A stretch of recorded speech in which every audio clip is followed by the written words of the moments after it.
Hey, Money Masters, happy Thursday to you. And because it's Thursday, you know what it means. It's another episode of The Wealth Seed and episode 35 to be exact. So, the last couple of episodes, we've been talking about gold and silver, right? And the first episode, we talked about why we should invest in it. The second episode, we talked more about how to find a good gold and silver dealer.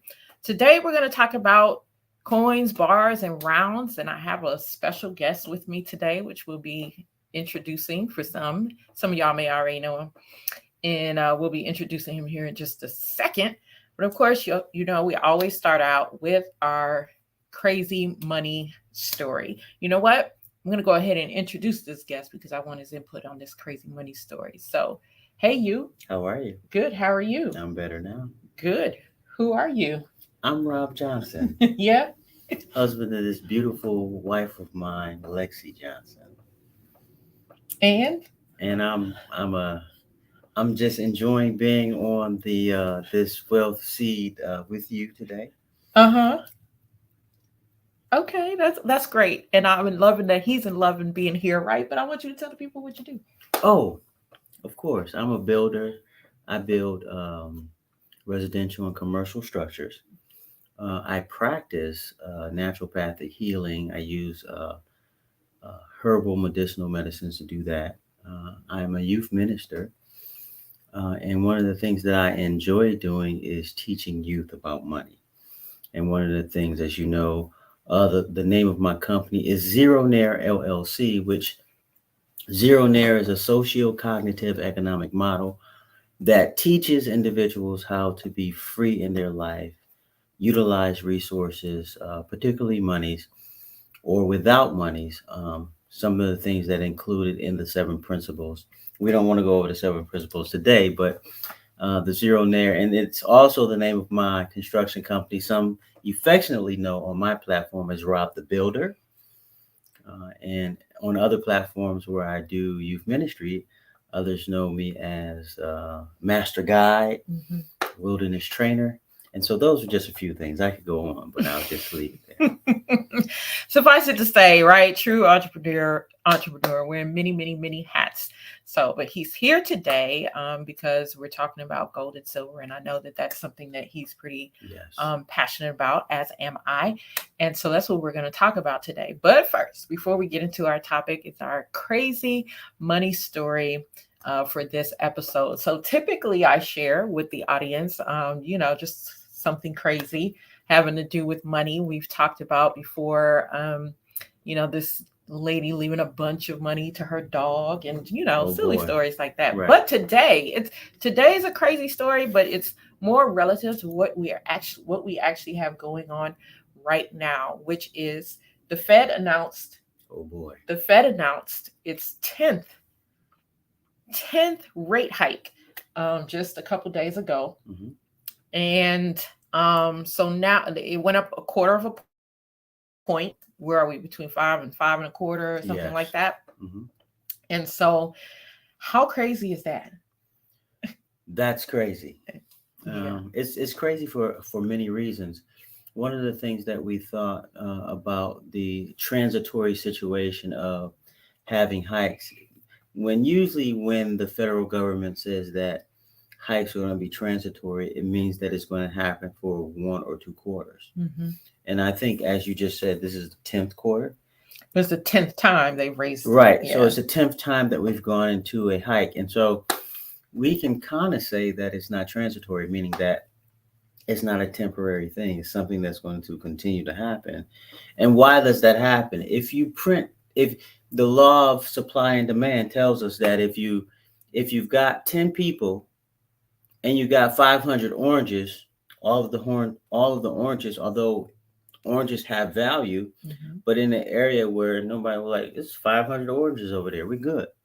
And so the value of oranges goes down when you grow more oranges, right? Mm-hmm. It's the same thing when you give out a lot of money. So Yeah. what the federal government has done, they've given out a lot of money, Mm-hmm. and in essence, those monies have caused the value of money to go down because Mhm. everybody has access to it. So what are people saying? Money's there, is available. But we know that there are two competing issues that are happening. And I don't know if you want to go into that, because I know we want to talk about gold and silver today. Yeah, I mean, we're going to talk about that. I'm going to dive into this Fed rate hike just a little bit. Okay. But yeah, so just in case you all don't know, right? They said this is like a new record. Okay, 10 hikes. Okay, and yes. The last record was set in 2007, and the Fed is saying that they're focused solely on curbing inflation. Which, by the way, we're still not close to where they say they want us to be, which is 2%. Right. Is the goal, right? And so all of these hikes, and we're still not where they want us to be. And now they're entertaining a pause.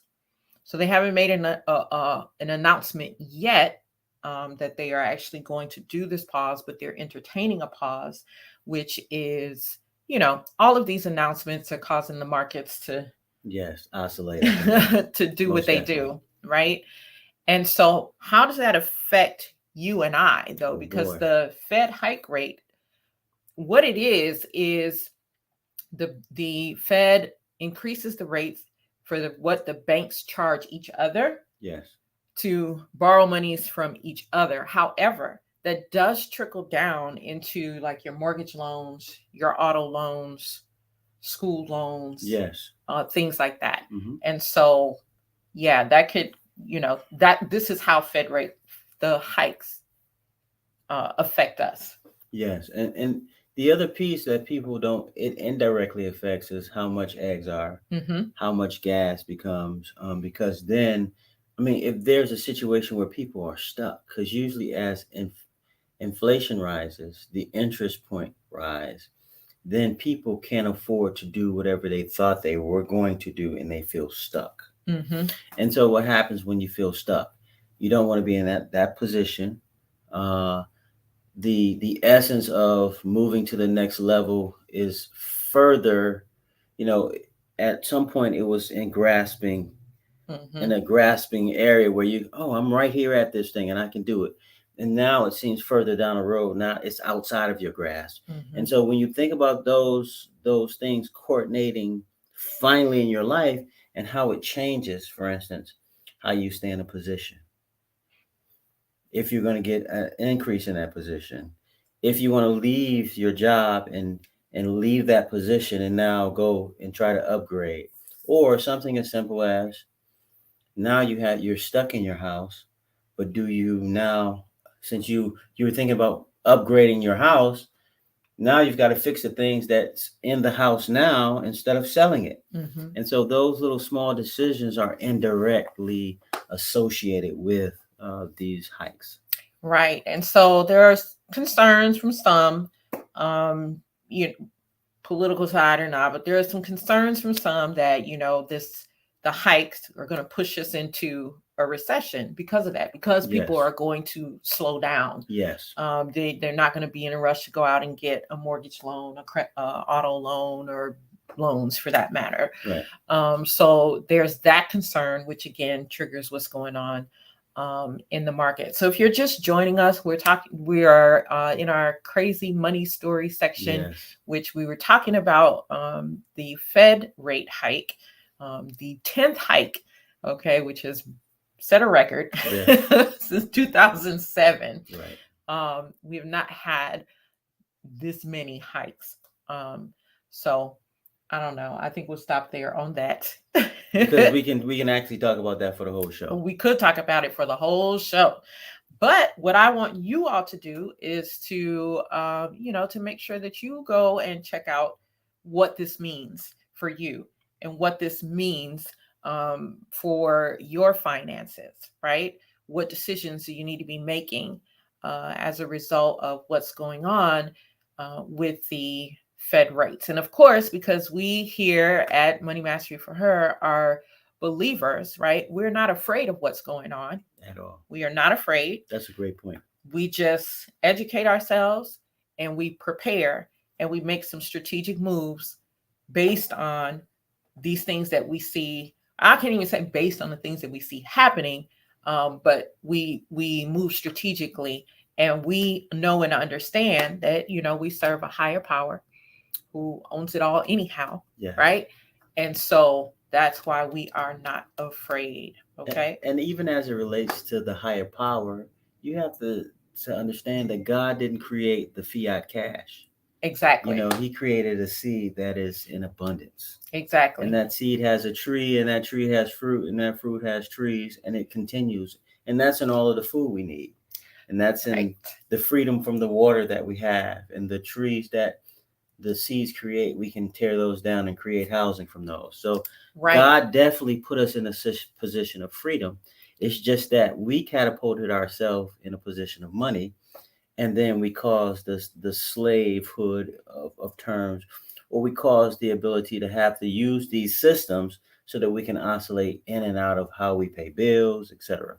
Absolutely. Absolutely. So, which is a nice segue because, as he mentioned, when God created, and he created things in abundance. Yes. And we have talked about gold and silver being God's money, right? Yes. Haggai chapter 2, verse 8. He says, all the silver is mine, all the gold is mine, right? Yes. Or vice versa. But either way, that's what he says, right? Paraphrase, yeah. And so for that reason, this is why we have been talking about gold and silver and the importance of investing in gold and silver. And so just by way of quick review, the reason why we're investing, and you can add something if you would like, but the reason why we're investing in gold and silver is not necessarily because we're trying to outrun the market. That is not the goal. That's an important point. Okay. That is not the goal of investing in gold or silver. We are investing in gold and silver because we know they hold their value. Yes. It's real money. It's God's money, right? So it's going to hold its value over time. It's going to be available, okay? Because even though people may talk about the scarcity of this or that, anything that God has created, lasts forever. Okay? So this is why we invest in gold and in silver, because it holds its value over time, not to beat out other investments, but to protect, in other words, to protect assets that we have, particularly for those of you that may need to live off of those monies very soon, right? Mm-hmm. So for example, you're retiring in the next 1 to 3 years. And you've got monies in some various different investments, whether they're qualified investments like 401ks or IRAs or whatever, or other types of investments. You want to consider putting a portion in gold and silver so that it's not subject necessarily to the ups and downs of the market. Yes. Right. Yes. No, I just think it's very important that people know that since the beginning of time, throughout all nations, ethnicities, the common money was always gold and silver. Mm-hmm. Now, there were things that people traded in lieu of gold and silver, mm-hmm. but the common thing that every nation state understood that gold and silver was the backer to everything that you can buy. And so for that's why I call it God's money. Mm-hmm. Yes, we call it God's money. And his word says it's his money. It's his money. Right. So, yes. So today we want to talk about coins and bars and rounds and, which is better than the other, if there's such a thing. Or we want to get into that because there's different ways, coins, bars, or rounds in which you can purchase gold or silver. So I think to kind of answer that question, or to kind of give a base for that answer, let's start here. In most strategic investments, and so we want to make sure we're treating this like an investment. You say what your strategic plan is going in for what reason, and what your strategic plan is going out for what reason. Yeah, that's really good. And that's something that we definitely teach here at Money Mastery for Her. If you're going to invest, you definitely need to make sure that you know why you're investing and why you're choosing this particular thing, in this case, gold or silver, to invest. What's the strategy? What's the plan? And then same thing. If I'm going to be pulling out, what's the strategy? What's So the your plan? entry and your exit strategies, right? Absolutely. Hey, Sandy, good to see you. She says, "How do you invest?" We'll definitely cover that here Most definitely. before we get off. But I do also want to let you know that the last episode that I did, which on any of the platforms you can go back and catch that episode. I talked specifically on how to choose a gold or silver dealer. Okay, Yes. so you can go back and get all of those tips there. We'll touch on it briefly today.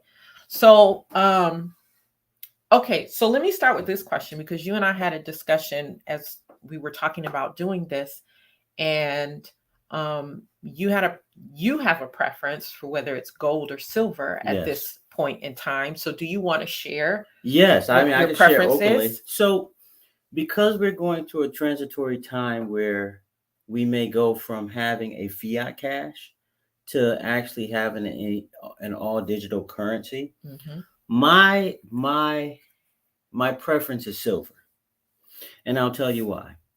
Because silver has the ability to be traded very easily on the market as we stand right now. So, for Mhm. instance, most people don't know that money before 1964, the coins were 90% silver. Mhm. So listen, and I just want to give this warning. Listen, if you've got that water jug that is yay high, it's got that spout that you can't drink out of and you Right. can't really pour it out, but it's really, really big. I think it's a 5-gallon jug. Yeah. We keep it as our backup for our, if something goes wrong in life in the United States, right? And so if your grandparents or your great grandparents have that pack full, you might want to go through that of coins. Full of coins. You might want to go through that because it's more than likely those coins are before 1964. And to suffice, a dime could be worth $1. A nickel could be worth 50 cents. 25 cents could, a quarter before 1964 could very well be worth $10 to $25. Right. So why before 1964? How come I can't pick up a 2023 quarter, dime, nickel, and it'd be worth? Because in 1964, the United States went off what's called the gold standard. Mhm. And what the gold standard was that on the dollar, $5 before 1964 represented 5 ounces of gold, Mhm. or the equivalence of that amount in gold. And so you could actually request to turn your $5 bill in, and you can actually receive gold back as the currency. Today, because we're not on a gold standard anymore, you can no longer turn your dollar in or your coin in for that gold or silver. And actually, the actual silver piece was the silver. So Right. 25 cents of silver was 25 cents of silver. And that's why it's gone up. And so since 1964, what we see is those pieces of silver in 90% of that coin, the value of silver has gone up. So guess what happened to the coin?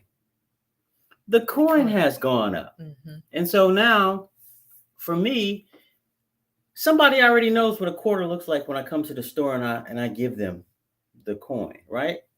And I'm not saying go buy ice cream with a 1964 or before coin. Don't do it. Save it. I'm saying in times of trouble where we're going from a transitionary time from fiat cash to digital currency, if there is an issue, if people don't know what an electronic wallet is, if they don't know how to oscillate from using money as cash, the fiat currency, to using digital currency, if they don't have a computer or the technology to get on, for that period of time, they can use silver. Yeah. Because silver is the thing. So now if I go to a store with gold, so like if I go to the store with the equivalent of what looks like a quarter in gold, that's between $1,700 and $2,500. Yeah. And so how does the normal person at the cash register give you a difference for that?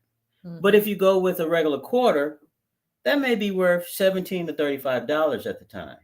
And so because of that, they will be able to exchange that currency for you because they'll know that it's 90% gold. Now, here's the important thing. You too have to know that it's worth 90% of silver. Mm-hmm. And you too have to know what the melt value is for that day. And I think we can talk about that just for a second. Yeah. Because melt value is, let's say, for instance, the quarter. It's about this size. When you melt it down, the amount of silver that is in it comes to a value. Yeah. That value is evaluated every day on the index, and there is a per ounce silver amount that tells you how much a quarter would be. Yes. And so you can simply just go to Google. Yes. Say price of silver today, right? And then you're going to get some, just like you would pull up stock to see how much stock was today. You're going to get the amounts, this is the price of silver today. And here's what we've seen, though.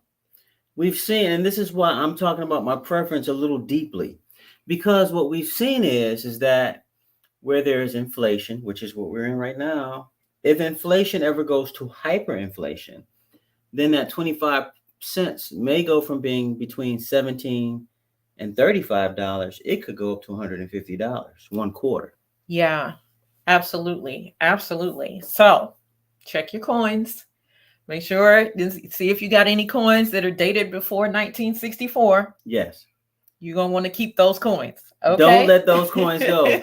Now, there's another set of coins, and that's 1976, but they only have 40% of silver in them. And so they're not as robust as the coins, but they still have some value. So a lot of people are saving the $half because they're bigger. Mm-hmm. And they have 40%. So if they're almost twice as big as a quarter and they're at 40%, so you'll see them keeping some of the same values that a quarter will keep. And so that's why people are saving those also. Okay. All right. So coins, anything before 1964. And then he says if you've got coins dated 1976, you want to keep those as well. The ones in 1976 are 40%. 40%. All right. Yes. 40% silver. So you want to, go and look at your coins. I know sometimes some of us have just coins laying around. Yes. You might want to get in the habit of looking at when those coins were, it's the correct terminology, minted. Right. Yes. When those coins were minted, right? The year that they were minted. And it's funny that you talk about that term because there's two pieces to this program. Yep. The first is that there is a melt value. Yep. The second is that there is something called numismatics. Yep. And that is how it was minted. Right. Numismatics has to do with the regularity or irregularity or rarity. Mm-hmm. Regularity, irregularity, or rarity on how that coin is valued. So, for instance, 1884 silver quarter with a Statue of Liberty woman walking on it could be worth between $1,800 and $18,000. Mm-hmm. And most people have access to those coins. Mm-hmm. Most grandmothers and grandfathers and the older generation, they have them sitting in a mm-hmm. ashtray or a little box somewhere, right? Mm-hmm. Not knowing that there's 18 to 18,000 in one coin, and some people have 10 rows of them. Yeah. So we just had a discovery of a elderly person who had 10 rows of them, and theirs was worth $1.8 million. Wow. So listen. And so the numismatics of it is that you're looking at the coin with a what's that thing called? A magnifying glass, as you were, and you're looking for irregularities. And what's so great about it, there are apps out there mm-hmm. that run on Android and Apple that you can just scan it and it'll say, oh, this is worth this, based on the numismatics. So there are two things: the melt value mm-hmm. in gold and silver, and the numismatics in gold and silver. Awesome. All right, guys. I hope you got your notebooks. If you're driving or something, you're going to want to come back and make sure you're writing these things down. Of course, my money masters know you don't come to this podcast or anything I do without your notebooks. Okay. Anything we do without a notepad and pencil. Right. All right. So y'all just learned two terms: melt value and numismatic. Okay. So those two things are important. And that's whether you're dealing with coins, rounds, or bars, which we're That's going to talk correct. about like the other. We're talking about coins right now. We're going to talk about the other in a minute because his preference is Coins. coins. Yes. He's a coin collector. Yes. Per se. So his preference is coins. And the other thing that I want you to remember that he said is that in this time and what we're going through, this transitory period that we're going through, meaning we are moving from fiat to digital currency. It is going to be easier if you need to dip into your collection, whether it's coin, rounds, or bars. It's going to be easier to do that with silver Yes. than it is with gold right now because the value of gold is very high. Yes. But you can get gold, get it. But right now, you may want to stock more up on silver. Yes. Right? It's easier to buy. It's definitely easier to buy. Easier in the sense that it's more affordable because gold is easy to buy too. Yes, it's more affordable. Great point. To buy right now. So and it's easier to exchange. Yes, and because it doesn't have such a stupid high value. Yes, it is easier to walk into a dealer and exchange it if you need, if you need to get cash for it, right? Okay, so we talked about the coins and we said, but is there one better, coins, bars, or rounds? And I found it's not necessarily better, although the bars and rounds are probably not as expensive as and when I say expensive, I use that term lightly because silver is affordable. Right. So, but bars and rounds are not as expensive as the coins. And sometimes with the bars and coins, you can get more for your, more for your money. Yes. Yeah, more for your buck. Outside of that, I don't know that there are any real profound or poignant reasons to be, I should have coins or I should do bars or rounds one over the other. What do you think? Well, some of the although they're not coins that are minted by a treasury, some of them still have numismatic value.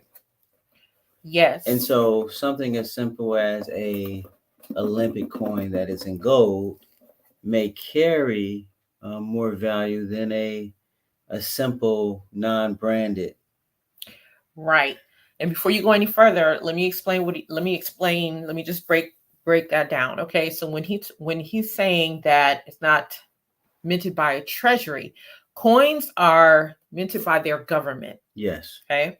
And then you have bars and rounds. Okay. And the bars and rounds, they're not like coins. They're not minted by the government. Okay. They're minted by private minters, I guess. What you call it. Yes. Yeah. So those are the differences. But as far as whether it's minted by, a private minter or whether it's minted by the government in the form of coins, that's not the driver of what makes one better than the other. That's correct. Per se. And then some of the minters, they're usually called bullion companies. Yes. Yes.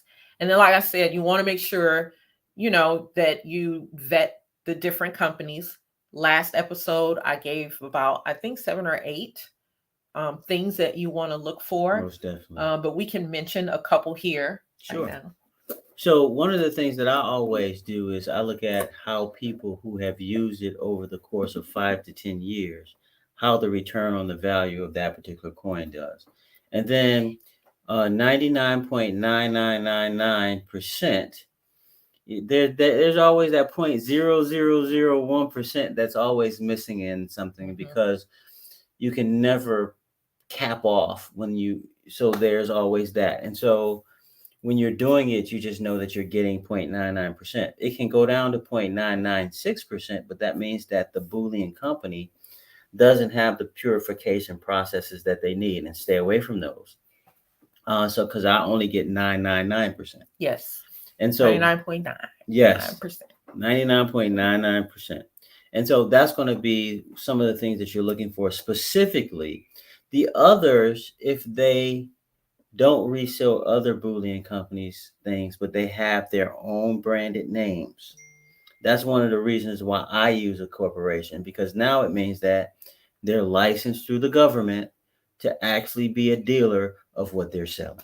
And they're held accountable through those licenses. Yeah, absolutely. So those are a couple of great tips.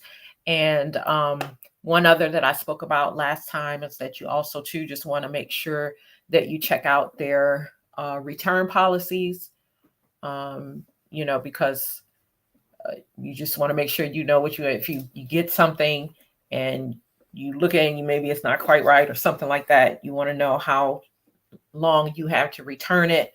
Sometimes it's 7 days from the time they send it. You just need to pay attention to those things, right? So those are a couple of. There's another one that's very important, and I know you've mentioned this, and that's their buyback policy. Yeah. So if you want to buy back your own supply, how much will you give the customer for it, knowing that you had to have made some market off the sale, but then after that, how much will you buy it back for?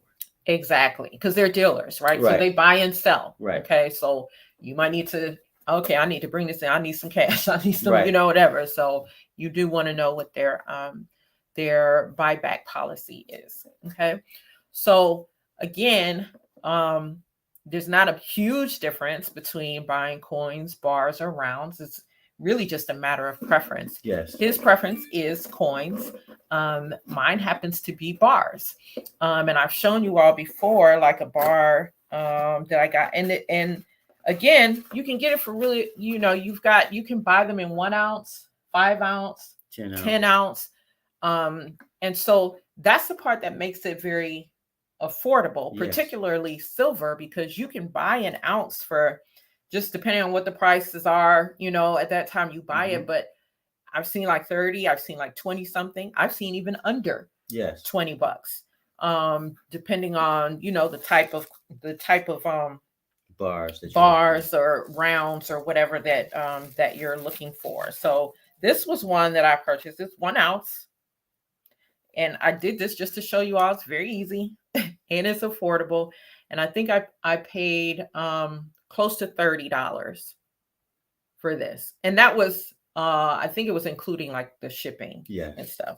So it's not hard at all, because some people are like, I don't even know, where do I go, where do I start? It's not hard to buy it. You just need to, like anything else, you need to know and understand to some degree what you're investing in. Right.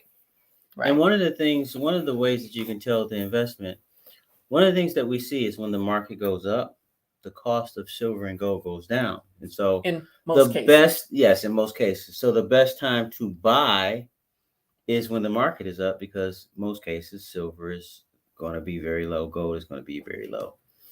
But here's the thing, when the market goes down, it goes up. And so if you're thinking that the market is transitory, meaning that it's going to go back down soon, the way that you can up on your gold and or silver is that you can expect a rise, the value of it goes up, you can sell at that value. And then sometimes now when it goes down, you can almost multiply how much more you can get over the period of time. And so it's strategically using the ebbs and flows of the market to increase your silver and gold. Right. So to kind of, I guess, recap some of what we have been saying, there isn't really that much of a difference. It's more of a preference, whether you want to do coins, bars, or rounds. Coins could be, they are slightly more, but still affordable. Yes. Okay, still affordable, particularly the silver. And so what we're saying in this day and time, it's good to, back your truck up and load it up with some silver in this day and time. Because again, God's money, gold and silver, is here forever. It's here to stay. It's not going anywhere. This fiat money, we have it for a while, it's gone. Moving to this digital space, it'll be here for some time. I think what we're going to see is countries having their digital coins as they're doing right now. But then Yes. eventually, I think we're going to see a one One. world coin. Yes. And so through all these changes, gold and silver. Yes. And here's an ad, and I just kind of want to tell people what my portfolio looks like. I have bars and I have rounds, right? And then I have coins. My coins are in silver. Mhm. My rounds are actually in copper, which I know you Mhm. haven't talked about, but Yeah, not much. one of the things that I like Precious about metals, though, we've talked about. one of the things that I like about copper is that in the rounds they're inexpensive. They Mhm. could be from 99 cents to $1.99 for the round. Mhm. And over time, in a time of hyperinflation, that is something that you can use to exchange, and because it's a precious metal. The other thing that I use is bars. I have bars like yours. Now I know that we've went into it, and this is a fine example of why you have an entry and an exit strategy. My entry and exit is for the family, so that in case there's a time where there's an inflationary event, that we're ready to make sure that we can continue on for 3 to 9 months. Yours is more for a legacy, Mhm. to create a legacy, so that as our family continues, then we can fall back on the precious metals as it relates to our portfolio for retirement. Mhm. And so those two structures that we're working, one is more one is more immediate. Mhm. It's able to be accessible. We're able to use it just at the corner store. The other one is not able to be used per se at the corner store, but it can be exchanged in an exchange back to the bullion company itself, or an exchange. The other thing that's great is that pawn shops will take them and give you the monetary melt value for them, minus some small fee, because they've got They to got to make make some their money. money. And so you'll find that you'll be able to exchange them in those three areas. And I think that because of that, these will be around forever. Absolutely. Absolutely. And so this is why in this particular time and over the last three episodes, because of what we're going through currently, everyone I feel Yes. like should have gold or silver, both copper in their portfolio. And particularly, we're talking about it at this time for more of what he said for these Right. emergency um, reasons. And again, for those of you who are you're in retirement or you are approaching retirement in the next 1 to 3 years, maybe even 5 years, you're going to want to, or I am highly recommending that you, and again, this is educational. Let me say this is for educational purposes only. Yes. I do not, those of you who are watching, I don't know your personal situation. Okay. So don't go running off of here saying, my advisor said, I am not your advisor. I don't know you. Yes.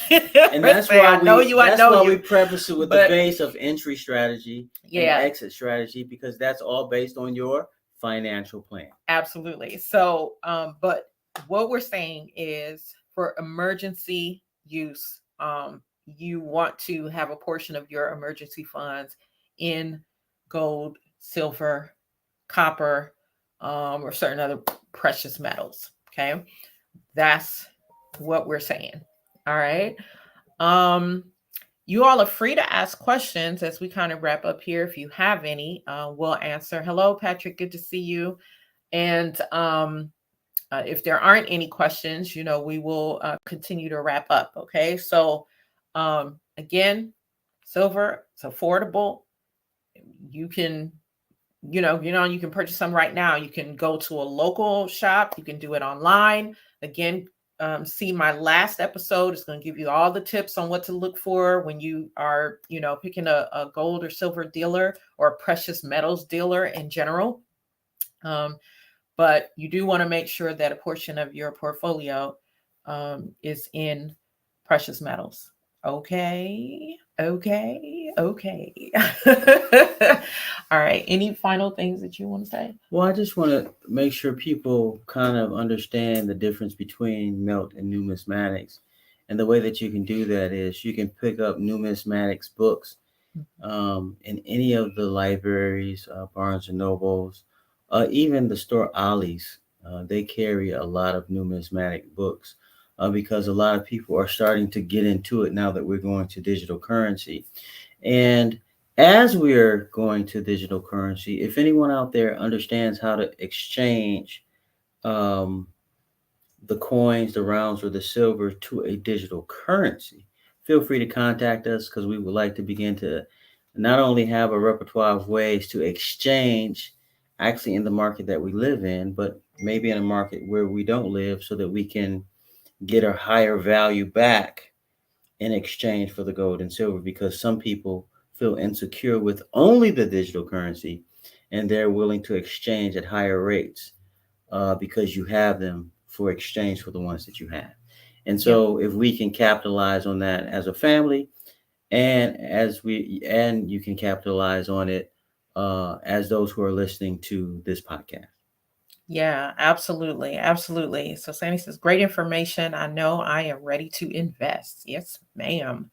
Patrick says, I'm learning. Hey, Patrick, we all are learning, right? We are all on this continuum, learning and trying to be prepared for what's happening and what may happen and all of those things. And I just want to remind you all, I had this conversation with a lady, just a random lady in the store yesterday. And it all started because the cashier asked, are you paying in cash, right? Because, they have some of the machines take cash only and some, Right. some, actually, and this was in Dollar General, it wasn't even a Walmart. So I guess one of their machines was only taking cash. One of their registers was only taking cash. And so, both both of us, the lady, and I, we were not paying in cash. So we were waiting for the other register. They only had two to come open. And so she said that, um, the lady says, she shakes her head. She was like, these people know cash is going to be gone in a minute. Right. Why are they People still know even doing that? why are they Right. still even doing that. And, but it's the truth, but it's not even just people in the store. It's just in general, people are slow to move. And so I'm saying, if you're watching this podcast, and particularly if you are a member in my group, we can't be moving slow. We have to make these, we gotta move and be prepared, right? You can't be prepared but not be doing anything to move and understand what's coming. We need to accept what's coming, Mhm. and then we need to be prepared and make the moves that we need to make.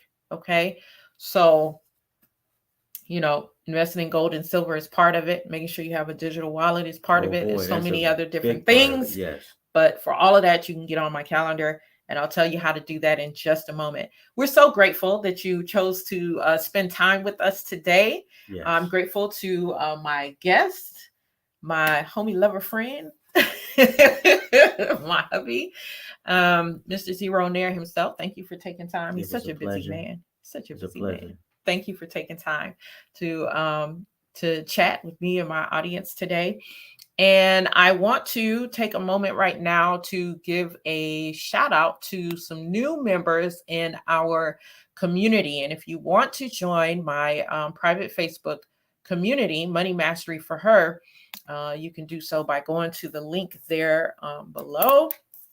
And, I've been asked, do you let men in the group? Yeah, we let a few of y'all in there, but do know the content is while I'm targeting women, of course, how to build wealth is for anybody, right? I mean, the concepts is not, oh, these are the concepts we follow because you're a woman, and these are the concepts you follow because you're a man, right? So anyway, shout out to our new Money Master members, Latoya, Joelle, Amy, Angela, Khadijah, Tina, Shanita, Michelle, Sherry, Lavita, Leslie, and Laurie. Those are our new members for this week. Thank you for joining the community, joining like-minded women, because we are on a mission to create wealth God's way. All right. And what else do we want to share with you all here? Oh, the Women for Global Impact conference is coming up. The last I heard, which was yesterday, there were 6 tickets left. I'm sure there's not 6 tickets left anymore. There may be a couple left, but we're going to be in Charlotte, North Carolina. So if you're in that area, you can get to that area. We want you to be a part of that conference. It's being hosted by I Believe God Ministries International, which is led by the illustrious Apostle Juanita Corey Jackson. And the conference is being hosted, coordinated by their women's ministry director, Elder Joan Thaxter Randall. So that's going to be a great conference to be in. Purpose, position, presence is the theme. We're talking about how we as believers, as kingdom citizens, need to show up in the marketplace. So you will want to be there. Okay. Anything I said today you want some help with, you can get on my calendar. You can get a 30-minute complimentary one-time consult. You can do that at the link below, calendly.com/purposeful-lexi/30 minutes. Okay. And then we can talk more specifically to your situation, and I can share, add some value, and then share with you how we can work together if that's even something that we mutually want to do. All right. Of course, get some merch. We have our Kingdom's Economics Wear merch. So go and get your t-shirts and exercise gear and bags and all that stuff, so you can tell the world that you are building wealth God's way. And finally, our philanthropic arm of the business is doing our Kenya mission trip 2023. We are headed to Kenya in September, 15 missionaries and a team of people there in Kenya. We're going to serve and minister to people. We're going to be providing socks and shoes. We're going to be providing sanitary napkins. We're going to be providing funds to help get fresh water to one of the churches and the locals around that church. We're going to be helping a mission station put the iron sheets on their roof, and so many other things that we have the opportunity to do. If you would like to donate, that is the link there on the screen. $1, last I checked, which was yesterday, $1 US equals $136.15. Actually, not dollars, but shillings. 136 shillings. Your dollar will go a long, long, long way. So it doesn't matter how small or how big the donation, it's going to go extremely, extremely far. All righty. Anything you want to tell the people you're up to before we get out of here? Well, we're having a men's retreat in September. We're just getting the flyers out for that. That's the weekend of Labor Day. So men out there, you can contact me at zeronair@icloud.com to get more information. And then also we're looking forward to discussing on the Yams 3C why children are spoiled and should they take advantage of the opportunities that they have through technology. So those are some of the things that we're doing. And the other thing that we're doing, we're looking at our company is looking now at a warehouse to build our new infrastructures in for housing that is for low income individuals. So please keep us in prayer as we're beginning to serve our community in other ways than just the spirit. Absolutely. Absolutely. Well, all right. We once again, thank you all for tuning in. We're going to keep on doing what we do, right? Which is taking control of our money, mastering our money so that we can have kingdom impact and leave a legacy. We'll talk to you guys next time. Bye.